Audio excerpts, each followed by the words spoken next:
Yang di-Pertuan Agong Sultan Ibrahim mengingatkan rakyat agar tidak menjadikan media sosial sebagai platform untuk berbala dan membuka aib kerana ia akan menjadi punca perpecahan dan persengketaan.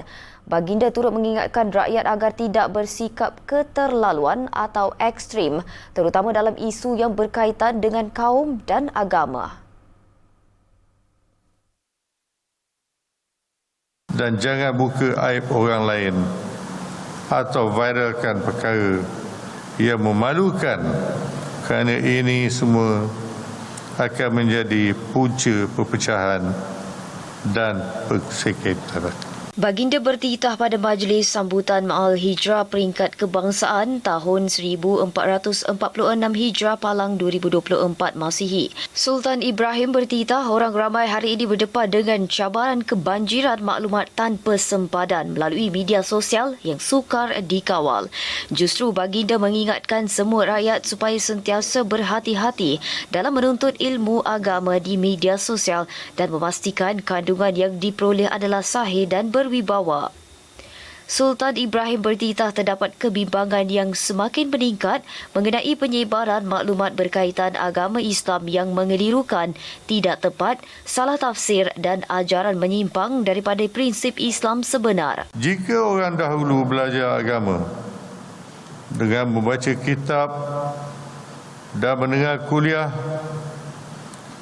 di masjid, namun orang sekarang belajar agama secara online daripada ustazah Facebook dan ustazah TikTok. Baginda turut mengingatkan umat Islam supaya lebih bijak menilai mana betul dan mana yang salah. Memandangkan penyebaran maklumat agama tidak tepat melalui media sosial boleh mengundang kekeliruan, perpecahan dan amalan agama yang menyimpang. Sultan Ibrahim turut menggesa kerajaan supaya meningkatkan tindakan penguatkuasaan terhadap kandungan ajaran sesat dan menyediakan satu pusat rujukan agama untuk menyebarkan ilmu dan maklumat yang tepat. Sementara itu, dalam aspek pembentukan sebuah negara, Sultan Ibrahim bertitah hijrah turut membawa sinar penyatuan ummah dan perpaduan masyarakat.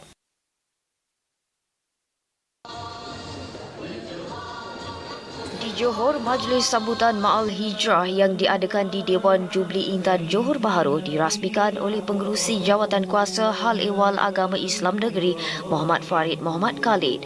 Ketika membaca teks ucapan Menteri Besar Johor, Dato' On Hafiz Ghazi pada majlis itu, Muhammad Farid berkata hakikat bahawa kejayaan sesebuah negara amat berkait dengan nilai-nilai mulia yang wujud dalam jiwa setiap warganya.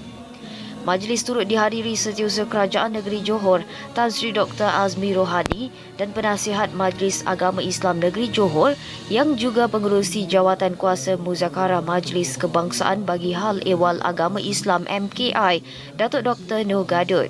Anugerah Tokoh Ma'al Hijrah Johor diberikan kepada bekas Hakim Syar'i Mahkamah Tinggi Syariah Johor Jainuddin Matsum atau Munajat, lulusan Universiti Al-Azhar Mesir yang pernah menjawat pelbagai jawatan termasuk Kadi Daerah Keluang dan kini menjadi panel Mahkamah Rayuan Negeri Johor, Jabatan Kehakiman Syariah Negeri Johor.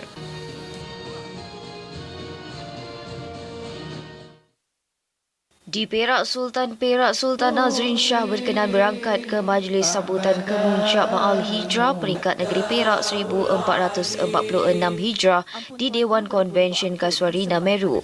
Turut berangkat Raja Muda Perak, Raja Jaafar, Raja Muda Musa, Raja Puan Besar Perak, Raja Nazratul Shima Idris Shah, Raja di Hilir Perak, Raja Iskandar Zulkarnain Idris Shah dan Raja Puan Muda Perak Tunku Soraya Abdul Halim Muazzam Shah.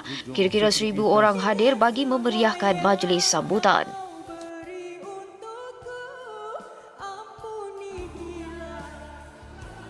Di majlis sambutan Ma'al Hijrah Peringkat Negeri Pahang, Sultan Pahang Al-Sultan Abdullah Riayatuddin Al-Mustafa Billah Shah bertitah pelbagai ibrah boleh diambil daripada peristiwa hijrah, antaranya ia mengajar keberanian untuk meninggalkan zon selesa dan menghadapi ketidakpastian demi kebaikan yang lebih besar. Baginda turut menyeru kepada semua terutama generasi muda agar menggunakan platform digital dengan penuh hikmah. Menerusi titah diraja, baginda juga mengingatkan semua pemimpin di Pahang tanpa mengira fahaman politik, menjaga amanah dan tanggungjawab di samping berkhidmat untuk rakyat dengan tidak memandang bulu dan tidak melihat rupa.